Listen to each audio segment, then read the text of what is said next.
अस्सलाम वालेकुम dear student, हम गो थ्रू कर रहे हैं अकबर का 2018 का लिखा हुआ आर्टिकल जो है gender issues in children literature and analysis of fairy tales. और इसके अंदर हम देखेंगे कि अगला एनालिसिस है कि सोशियो इकोनॉमिक स्टेटस को फेरी टेल्स में कैसे डिपिक्ट किया जाता है। अब इसके अंदर ये दिखाया जाता है मोस्टली कहानियों के अंदर कि जो आपकी कैपेसिटी और ऑफ अथॉरिटी है और इन्फ्लुएंस है वो मोस्टली मेल के पास है।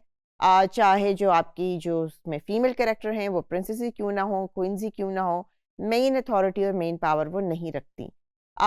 उसके अलावा जो मेन कैरेक्टर प्रिंस के साथ दिखाया जाता है वो उसका ये दिखाया जाता है कि वही है जो कि प्रिंसेस को सेव कर सकता है और उसका एक हायर सोशल स्टेटस है और इकोनॉमिक पोजीशन है। और वो इकोनॉमिक पोजीशन ऐसी है जिसके थ्रू वो ख़वातीन को या जो लड़कियां उससे शादी करेंगी वो उनको एक फैंटास्टिक, एक केयरफ्री और एक जॉयफुल फ्यूचर दे सकता है जो कि एक आम आदमी नहीं दे सकता। और शायद ज़िंदगी का मकसद ही यही दिखाया जाता है। हमारे पास स्लीपिंग ब्यूटी मौजूद है और स्नो वाइट की चीज़ें कहानी हमारे साथ मौजूद हैं। दोनों का मकसद क्या है, क्योंकि वो दोनों प्रिंसेस हैं तो उन्होंने हर हाल में शादी प्रिंस से ही करनी है जिसका हाई स्टेचर हो, हाई सोशो इकोनॉमिक स्टेटस हो।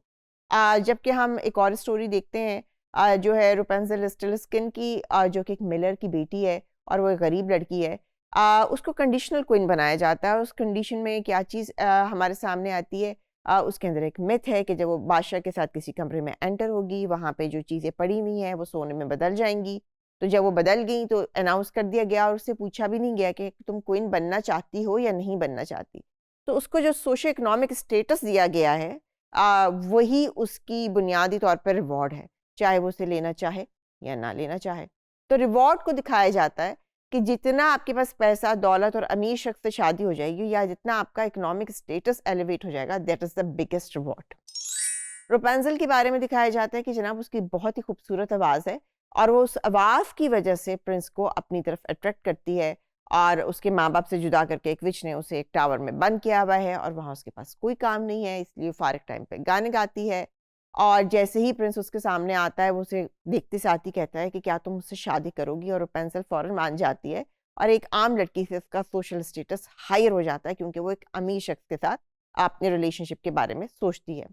और फारिग औकात में वो अपना टाइम पास करने के लिए गाने गाने का काम करती है। अलादीन की अगर कहानी देखें, Aladdin and the magic lamp, उसके अंदर अलादीन को एक गरीब लड़का दिखाया गया है और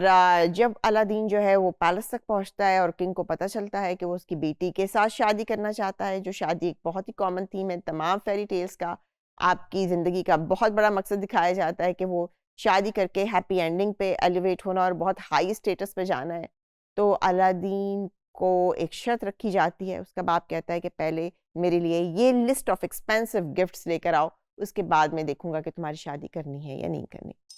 सोशल इकोनॉमिक स्टेटस के अंदर जो हमारे पास मेजॉरिटी फीमेल कैरेक्टर आते हैं, उनका एक बहुत इंपॉर्टेंट जो फीचर है जिसके थ्रू वो एक अच्छा शौहर अट्रैक्ट कर सकती है, वो उनकी फिजिकल ब्यूटी है जो उनकी सोशल एडवांसमेंट में उनको मदद देती है। इसी तरीके से मेल कैरेक्टर के लिए जो सबसे इंपॉर्टेंट चीज़ आती है वो ये आती है कि उसका प्रिंस होना, दौलतमंद होना, अमीर होना, पावरफुल होना ज़रूरी है, and that is enough. Male character जो हैं बुनियादी तौर पे वो दिखाए जाते हैं कि उनकी जो सोशल एलिवेशन है वो फीमेल कैरेक्टर से ज़्यादा है और वो ज़्यादा अमीर हैं और वो ज़्यादा ताकतवर हैं because of their stature, because of their money and because of their position. Male character के निस्बत अगर हम फीमेल्स को देखें तो वहाँ हमें कोई ख़ास उनकी रैंकिंग नज़र नहीं आती सिवाय इसके कि वो प्रिंसेस हैं या वो अपने घर में कैद हो गई हैं या वो विक्टिमाइज हैं और उनकी हर मुसीबत का जो हाल है वो एक ही है कि किसी अमीर प्रिंस से शादी हो जाए। इसी तरीके से उनकी इंजॉयमेंट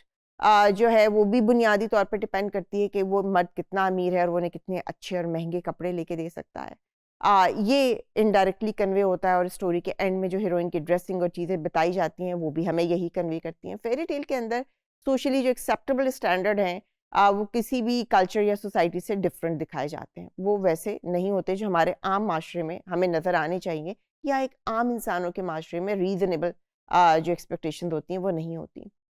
सो